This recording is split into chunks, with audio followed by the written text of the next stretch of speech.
우리 말씀 보겠습니다. 말씀은 사도행전 3장 1절에서 6절까지 말씀입니다. 사도행전 3장 1절에서 6절까지 말씀을 우리 다 같이 한 목소리를 합독하겠습니다. 제9시 기도 시간에 베드로와 요한이 성전에 올라갈새 나면서 못 걷게 된 이를 사람들이 메고 오니 이는 성전에 들어가는 사람들에게 구걸하기 위하여 날마다 미문이라는 성전문에 두는 자라. 그가 베드로와 요한이 성전에 들어가려 함을 보고 구걸하거늘 베드로가 요한과 더불어 주목하여 이르되 우리를 보라 하니 그가 그들에게서 무엇을 얻을까 하여 바라보거늘 베드로가 이르되 은과 금은 내게 없거니와 내게 있는 이것을 내게 주노니 나세 예수 그리스도의 이름으로 일어나 걸으라 하고. 아멘. 오늘 본문의 말씀을 가지고 예수 그리스도의 이름으로라는 제목으로 우리 함께 말씀을 보겠습니다. 오늘 우리 찬양의 내용들을 쭉 보시면 베드로의 믿음의 고백이 나오죠.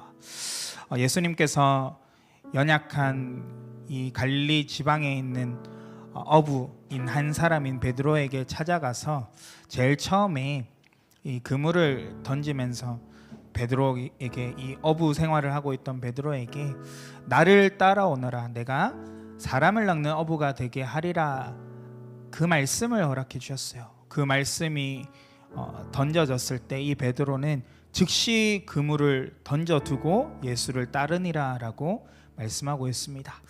비슷한 구절로 하나님께서 아브라함을 부르실 때도 그랬어요. 아브라함이 갈대아 우르라는 우상이 가득한 지역에서 나오게 되어질 때에 하나님은 이 아브라함 가문을 사용하시려고 언약을 주셨고요. 그래서 우리 창세기 12장 1절에서 3절까지 말씀을 보시면은 거기에 대한 언약이 나오지요. 근데 4절에 보시면요 그 말씀을 쫓아 따라갔다라는 구절이 있습니다. 우리의 인생 가운데 하나님께서 원하시는 부분이 무엇일까요? 여기 오늘 본문에 보시면요 4절에 베드로가 요한과 더불어 주목하여 이르되 우리를 보라 하니 5절에 보니까 그가 그들에게서 무엇을 얻을까 하여 바라보거늘 이라고 되어져 있습니다. 말씀을 통해서 계속해서 확인되어지는 부분들이 뭐냐 하니까 우리의 상태라는 부분이에요. 많은 사람들은 교회에 오는 부분들이 기복적인 신앙으로 오시는 분들도 굉장히 많이 있습니다. 사실 아닌 줄 알면서도 그런 생각들을 가지시는 분들이 더러 많이 있습니다. 무엇을 얻을까 하여 내게 문제가 있어요. 가정에 문제가 있고 건강에 문제가 있고 경제에 문제가 있으면 하나님 앞에 찾아옵니다. 그래서 하나님 앞에 엎드려서 기도를 합니다. 그러면 하나님이 또 그 문제에 대해서 어쩔 때는 응답을 빨리 주시기도 하고 또 늦게 주시기도 합니다. 이 맛을 아니까요 문제가 오면은 하나님 앞에 엎드릴 줄은 알아요. 그런데 문제가 오지 않는 그때가 중요한 겁니다. 저희 교회에도 보시면요 문제가 올 때는요 말씀 앞에 어떻게든 인도받으려고 몸부림치시는 분들이 문제가 해결되어지고 그러한 부분들이 이제 괜찮아지기 시작하면 다시 원래 상태로 돌아가시는 분들도 더러 있습니다. 우리가 오늘 이 자리에 왜 오게 되셨습니까? 저는 사실 이 자리에 설 때 항상 그런 마음이 들어요. 잘나서 대단해서 하나님 이 자리에 세워주신 건 아닌데 더 훌륭하신 목사님들 많이 계시고 더 훌륭한 사람들 많은데 왜 계속 하나님 저를 이 자리에 세우십니까? 질문이 되어져요. 왜 그러냐 하니까요 사실 이게 방송으로는 전국 전 세계로 찬양을 듣고 또 말씀을 같이 나눕니다. 그러다 보니까 연락이 곳곳에서 또 오기도 해요. 그러니까 자격이 안 되어지는데 어찌 보면 우리 찬양팀에 폐를 끼치는 건 아닌가 이런 생각이 들 때도 있고요. 또 저희 교회를 섬기는 가운데서도 저는 그런 마음이 많이 들어요. 이렇게 연약한데 하나님께서 왜 계속 나를 말씀을 대언하는 자리에 계속 세우십니까? 이렇게 부족한데 하나님 왜 자꾸만 쓰임받는 그 자리에 하나님 왜 자꾸 나를 세우십니까? 그런데 하나님께서 그때마다 말씀을 주셨던 게 뭐냐 하니까 그 자리에 선 것이 너의 능력 때문이었다면 나는 세우지 않았을 것이다. 너의 외적인 부분만 봤을 때 하나님은 너를 세우지 않았을 것이다. 그런데 하나님이 이 자리에 나를 세우게 하신 것은요, 은혜로 세우셨어요. 하나님이 지금까지 나의 길을 인도하신 모든 부분들이 은혜로 이 자리까지 오게 하신 겁니다. 사실 지난주에 제가 이제 메시지 한 걸 쭉 오랜만에 들어봤거든요. 사실 저는 제 목소리가 나오고 제가 메시지 하는 부분을 사실 잘 못 듣겠어요. 그런데 오랜만에 듣게 된 이유가 뭐냐 하니까 제 동생한테서 연락이 왔더라고요. 외부에서 누가 봐도 제 동생 얘기를 제가 이 자리에서 했는데 너무 은혜를 받았다면서 제 동생한테 연락을 하니까 도대체 무슨 말을 했길래, 거기서 어떤 얘기를 했길래 이런 얘기가 오냐, 이런 얘기를 하게 되어지니까 제 동생도 듣고 저도 같이 들었어요. 근데 제가 이게 긴장이 되나 봐요. 이 자리에 서면요, 평소보다 말을 자꾸 절더라고요. 그래서 이게 참 부담을 알게 모르게 나도 느끼고 있구나라는 부분들을 좀 많이 보게 되면서 더 구체적으로 붙잡게 된 것이, 진짜 연약한 사람인데 은혜를 주셔서 하나님께서 복음을 깨닫게 하셔서 그 은혜로 말미암아 이 복음의 말씀을 붙잡고 또 증거거리 가진 증인으로 나를 만들어 가셔서 하나님의 은혜 가운데 이 사역들을 감당할 수 있도록 인도하시는구나라는 부분들이 보게 되어졌습니다. 현장에서 요즘에 여러 가지 사건과 일들을 겪는 가운데 많이 보는 부분들이 그 부분이었어요. 대부분의 사람들은요, 당장의 문제 해결을 위해서 예배를 드리고 당장의 사건과 일들을 해결하기 위한 예배를 드리시는 분들이 많이 있었습니다. 그런데 계속해서 훈련 속에 또 여러 가지 교회의 어려운 상황들과 일들 가운데 하나님께서 세우시는 중요한 방법은 뭐냐 하니까요, 그 모든 것도 내 마음대로 되지 않도록 하셨어요. 제가 청소년 신학원을 다닐 때 만난 친구가 한 명 있습니다. 그 친구는요, 집안이 불신자 배경이었어요. 근데 은혜 가운데서 교회로 인도받게 되었고 은혜 가운데 청소년 신학원까지 등록을 해서 인도를 받게 되었는데요, 같이 인도를 받는데 이분이 얼마나 간절한지요, 계속해서 이거 자체가, 말씀을 들을 수 있다는 것 자체가 너무 간절해서 한 소절 한 소절도 놓치지 않으려고 애를 씁니다. 그러다가 집에서 전화만 오면 밖으로 뛰쳐나가요. 교회가 아닌 척을 해야 되니까요. 말씀을 안 듣는 척하고 있어야 되니까요. 어느 날은 그렇게 숨기다가 부모님이 교회로 찾아오게 된 거예요. 얼마나 소름이 돋겠습니까? 저희가 보는 눈앞에서 성경책이 찢어지고요, 그동안 말씀 정리해놨던 노트가 다 찢어지는 것을 보면서 울면서 부모님을 따라가는 모습을 보게 됐어요.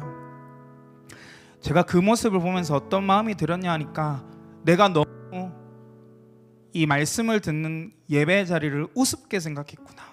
내가 지금 은혜로 이 자리에 찬양할 수 있다는 거 너무 우습게 생각했구나. 어떤 사람은 예배 자리에 오고 싶어도 못 오는 사람들이 많이 있습니다. 제가 앞에서 이 메시지를 하게 되니까요, 저한테도 더러 지방에서도 연락이 많이 오거든요. 예배 꼭 참석하고 싶은데요, 오늘은 이런 저런 사정 때문에 예매까지 해놨다가 취소하게 됐어요. 기도해 주세요. 이러신 분들이 저에게도 연락이 오더라고요. 이 자리가 너무 소중하구나. 정말 간절함으로 사모함으로 예배드릴 수 있는 중심이 너무 중요하구나. 그런데 하나님 왜 계속 우리에게 이런 문제와 사건과 일들을 허락해 주십니까? 간절함이 없어요. 말씀을 진짜 붙잡는 믿음이 부족했습니다. 하나님이 이 부분을 해결하시기 위해서 하나님이 우리를 이 자리에 먼저 앞서 불러주신 줄 믿습니다. 숫자가 중요한 게 아니에요. 중심이 중요한 겁니다. 하나님, 나를 이 자리에 왜 세우셨습니까? 세계복음화를 향한 말씀은 지금도 계속 선포되어지고 있고요, 교회는 그 방향으로 인도받으려고 몸부림치고 있는 가운데, 하나님, 나는 어디에 지금 서 있습니까? 아직도 지금 여기에 나와 있는 이 사람처럼 안전뱅이의 이 운명 속에 어떻게든 도움받으려고, 어떻게든 내게 유익되어지는 거 찾으려고 이렇게 내가 신앙생활하고 있지는 않습니까?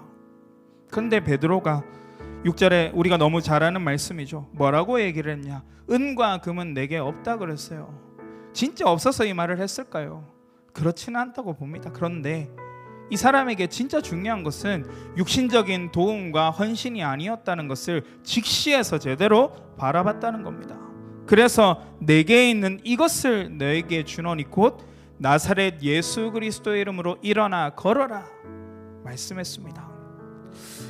저는 오늘 여기까지만 읽었지만요, 그 뒷장에 보시면 이 안진뱅이가 일어서는 가운데 뭘부터 했느냐?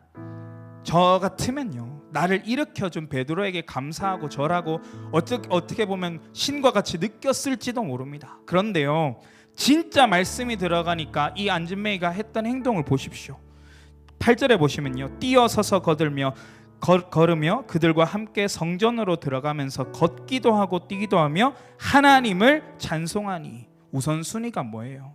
하나님을 찬양하러 뛰어 들어갔습니다.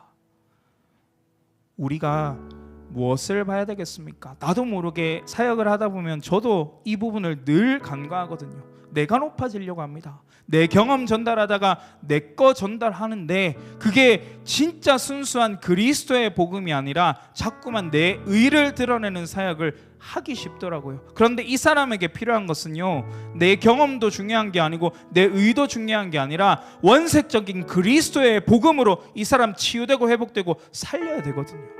그래서 이 사람에게 정확한 복음이 들어갔기 때문에 이 사람의 모든 영육 간의 연약한 부분이 치유되고 회복되어지면서 하나님을 바라보는 상태로 바뀌게 된 것입니다. 오늘 이 자리에 예배 드리시는 분들 찬양하는 가운데 이 중심 회복되어지기를 소원합니다. 우리 연약합니다. 사실 전도하기에 너무 연약한 상태예요. 어찌 보면요, 요즘에도 지하철을 타고 이동하다 보면은 아직도 그런 사람들이 있어요. 막 피켓을 드는 건 아닌데 막 성경 구절 이야기하면서 예수 믿으세요 하는 사람들 덜어보게 됩니다. 저는 그런 사람들 되게 존경스러워요. 전도지 한 장 들지 않고 그냥 막무가내로 가서 전도하는 사람들이 분명히 있더라니까요. 그런데 하나님이 진짜 원하시는 전도가 뭘까를 생각하게 되는 겁니다. 하나님, 저는 저런 깜냥도 없어요. 철판 깔지도 못합니다. 저런 부분들에 나와 맞지 않는 부분들 너무 많이 있습니다. 그런데 한 가지 확실한 건 뭐냐? 내가 만난 그리스도를 저 사람에게 진짜 전하고 싶어요. 내게 주신 이 생명을 저 사람에게도 진짜 전하고 싶습니다. 하나님, 이 중심이 나를 세워가시고 인도하시는 하나님의 능력이 아니고서는 안 되어집니다. 이 속에서 보여졌던 게 뭐냐 하니까, 그래서 내 힘으로 안 되기 때문에 하나님은 말씀을 주셨어요. 여자의 후손을 보내서 뱀의 머리를 상하게 하겠다. 피제사의 비밀로 말미암아 묶여있던 모든 것에서 해방되어질 수 있는 그 완전하신 축복을 우리에게 허락해 주시겠다. 내 힘으로 하나님을 찾아갈 수 없기 때문에 처녀가 잉태의 아들을 낳을 것이요 그 이름을 임마누엘이라 하리라. 하나님이 우리와 함께 하시는 그 길을 하나님께서 직접 열어주셨는데, 요한복음 1장 14절에 보니까 말씀이 육신이 되어 우리에게 오셨습니다. 그분이 그리스도예요. 그분이 우리 힘으로 해결할 수 없는 그 모든 죄의 짐을 지고 사단의 그 묶여있던 모든 부분들을 다 짊어지시고 십자가에서 완전히 죽으셨는데요, 중요한 게 뭐냐니까 내가 죽지 않는 겁니다. 알아요. 연약한 부분이 있는 것도 압니다. 교회의 방향 따라가야 되는 것도 압니다. 내 중심을 바르게 세워야 되는 것도 머리로는 너무 잘 알고 있어요. 그런데 뭐가 있냐니까 내 속에 진짜 고집은 안 바뀌는 겁니다. 내 안에 내가 가지고 있는 거 요것만큼은 놓치기 싫다라는 게 정말 중요한 시간표 속엔 걸림돌이 되어졌어요. 하나님께서 말씀을 통해 문제와 어려움을 통해서 무엇을 보게 하시냐? 그것까지도 내놔라. 이것까지 내려놓으면 내 삶이 너무 어려워질 것 같은데요. 이것까지 내려놓으면 진짜 완전 절벽에서 떨어질 것 같은데요. 근데 이거 내려놔야 됩니까? 여기까지 하나님 가게 하셨어요. 그런데 뭐냐 하니까요, 십자가에서 죽음으로 끝나면 그게 절체절명의 위기의 상황이고 진짜 죽는 상황일 수 있지만요, 그리스도는 죽음에서 끝난 것이 아니라 부활하셨습니다. 그 말은 뭐냐? 그리스도께서는 이미 모든 문제를 단번에 완전히 영원히 끝내셨습니다. 승리하신 그리스도라는 거예요. 그 문제 내려놔도 우리 인생이 끝나는 것이 아니라는 겁니다. 이 부분을 보게 되어지면서 뭘 보게 됐냐니까요, 내게 있는 이 문제는 하나님이 진짜 이 그리스도의 복음을 체험할 수 있는 시간표 속에 나를 인도하시는구나. 더 중요한 건 뭐냐? 이 그리스도를 내가 뭘 하겠다가 아니라 믿기만 하면 이 능력이 내 것이 되어지는구나. 이 부분을 보게 하셨어요. 내게 진짜 없는 게 뭔지 아십니까? 내 속에 말씀이 없는 게 아니라 말씀을 믿는 믿음이 부족한 거예요. 오늘 찬양하면서 계속했잖아요. 세상의 지식, 사실 어찌 보면요, 어부로서의 이 베드로는 더 많은 지식을 가지고 있었습니다. 자기의 상식으로는 도저히 이해가 안 돼요. 그쪽으로 그물을 내리면 물고기가 안 잡힐 게 뻔합니다. 그런데 말씀에 의지하여 그물을 내렸다 그랬어요. 그랬더니 이 그물이 찢어질 만큼 어마어마한 물고기가 잡혔다 그랬죠. 하나님의 일은 우리의 상식으로 되어지는 것이 아니에요. 뭐냐? 말씀하시면 말씀하신 그대로 이루어 가시는 것입니다. 우리가 믿지 못하는 거예요. 오늘 이 안진뱅이가 베드로가 했던 말을 헛소리로 들었다면 어떻게 됐겠습니까? 아직도 안진뱅이의 운명에서 벗어나지 못했을 겁니다. 그런데 이것을 하나님의 음성으로 들었어요. 이것을 나를 살릴 복음의 말씀으로 붙잡고 믿고 그대로 갔다는 겁니다. 그랬더니 말씀의 능력이 이 사람을 치유하고 회복하고 살렸던 겁니다. 우리가 지금까지 들어왔던 그리스도의 복음은요, 내가 상상하지 못할 어마어마한 축복을 내포하고 있어요. 이 이름을 우리가 가지고 있는데도 왜 세상의 노예로 끌려 살아가야 합니까? 왜 세상이 만들어 놓은 기준 속에서 우리는 점점 더 무너져야 합니까? 하나님이 우리에게 복음을 주신 것은요, 이 진짜 능력을 회복하고 살리라고 우리에게 이 능력을 허락해 주신 줄 믿습니다. 오늘 예배 드리실 때 이 힘을 회복하셔야 돼요. 그거 아니면 우리는 모일 이유가 없어요. 지금도 온라인으로 많은 분들이 예배 드리십니다. 우리도 다 집에서 인터넷으로 예배 드릴 수 있잖아요. 그런데 왜 우리는 이 자리에 나와 있습니까? 하나님의 절대적인 부름 속에 하나님이 이 시간표 속에 우리를 인도하여 내셔서 예배를 통해 진짜 힘을 얻게 하여 주시는 줄 믿습니다. 저는 그렇게 믿습니다. 우리 힘으로 안 되어지기 때문에 하나님께서는 문제와 사건과 일들을 통해서 지금 정확하게 인도하시고 나를 만들어 가시는 시간표 속에 있다. 결국엔 내 힘으로 안 되어지기 때문에 그리스도의 완전하신 능력이 예배를 통해 말씀을 통해 내게 임하게 되어질 때 절대 불가능한 나를 절대 가능한 자로 세우시는 시간표 속에 우리를 인도하시는 것이다. 저는 그렇게 보여져요. 하나님이 능력이 없어서 전도운동 안 일어나게 하십니까? 그렇지 않습니다. 지금은요, 미래를 두고 진짜 말씀을 준비하는 시간입니다. 그 미래를 두고 하나님은 완벽하신 계획을 가지고 우리의 삶을, 우리의 교회를 인도하고 계십니다. 그렇기 때문에 이런저런 문제가 있는 거예요. 저는 요즘에 신방을 계속 하고 있거든요. 캠프를 시작했습니다. 교회가 계속해서 말씀의 방향 속에 캠프를 하면서 말씀이 선포되어지고 지역에 계속 그리스도의 빛을 비추기 시작하니까 어디서부터 반응이 오냐 하니까요, 저희 교회 안에 계신 성도님들에게서 개인과 가정의 영적 문제가 막 드러나기 시작하는 겁니다. 심각할 정도로 드러나요. 어떤 가정은요, 그동안에 보이지 않던 귀신들이 막 보여지기 시작하고요, 가정을 막 공격하기 시작하는 겁니다. 심지어 이 귀신이 나타나서 협박까지 했다는 거예요. 그런데 중요한 건 뭐냐? 이 시간이 재앙의 시간이 아니었다는 겁니다. 그 시간을 통해서 더욱더 알게 된 겁니다. 사단은 그리스도의 이름을 두려워하는구나. 넘어뜨리려고 하는 것이 아니라 우리에게 이 그리스도의 이름이 얼마나 강력한 것인지, 사단의 견고한 진을 무너뜨릴 수 있는 어마어마한 능력이 이미 내 속에 있다는 것을 체험할 수 있도록 이 시간표를 허락해 주신 겁니다.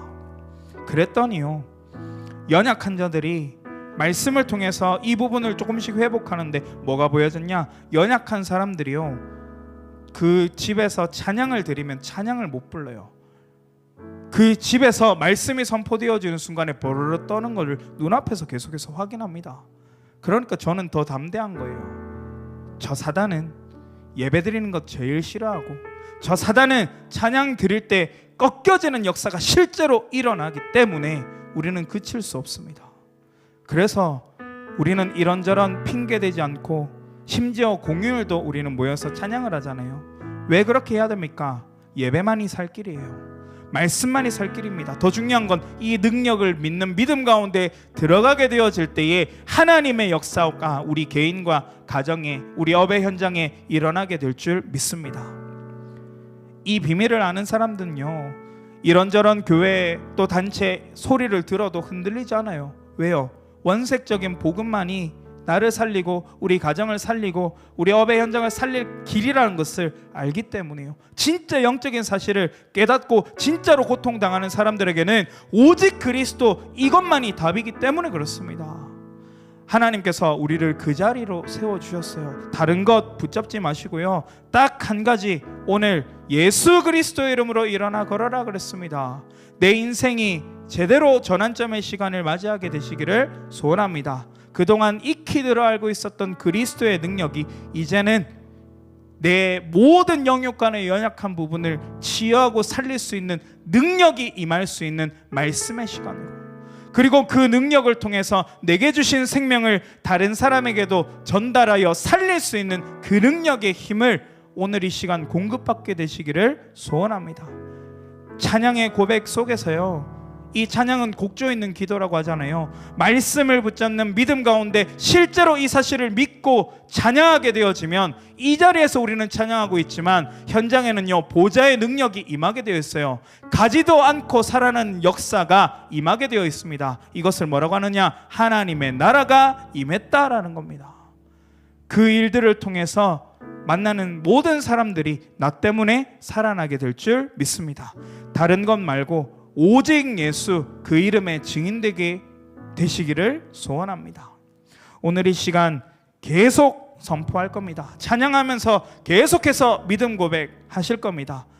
변질되어지는 다른 믿음이 아니라 오직 예수 그리스도, 그 이름을 믿는 믿음, 그리고 그 이름을 부를 때에 일어나는 영적인 사실을 실제로 믿는 믿음, 이 믿음을 회복하시면서 최고로 힘을 얻는 오늘 이 밤 되시기를 소원합니다. 우리 함께 기도하겠습니다. 하나님께서 말씀대로 이 땅에 오셨고 말씀대로 십자가에서 죽으시고 말씀대로 부활하셔서 이미 우리의 모든 문제를 다 끝내주신 줄 믿습니다. 이제 나의 인생이 하나님과 맞아지는 인생으로, 말씀과 맞아지는 인생으로 그 능력을 실제로 믿는 믿음 가운데 서기를 소원합니다. 내게 주신 이 생명의 복음의 말씀을 가지고 영육간의 병든 자들, 연약한 자들을 실제로 살릴 수 있는 믿음이 회복되게 하여 주옵소서. 오늘 이 시간 찬양 드리는 가운데 눈에 보이지 않는 영적인 비밀들이 회복되어지게 하여 주옵시고 모든 흑암의 세력이 꺾여지는 시간 되게 하여 주옵시며 천군 천사가 파송되어져서 곳곳마다 살아나게 되어지는 응답의 시간 되어질 수 있도록 축복하여 주옵소서. 이 시간 함께 기도하겠습니다. 살아계신 하나님 아버지, 은혜와 사랑에 감사드립니다. 오늘도 이 시간 말씀 가운데 우리를 세우시고 인도하여 주심을 감사합니다. 우리에게 주신 말씀을 분명히 붙잡는 믿음 가운데 우리를 사용하여 주옵소서.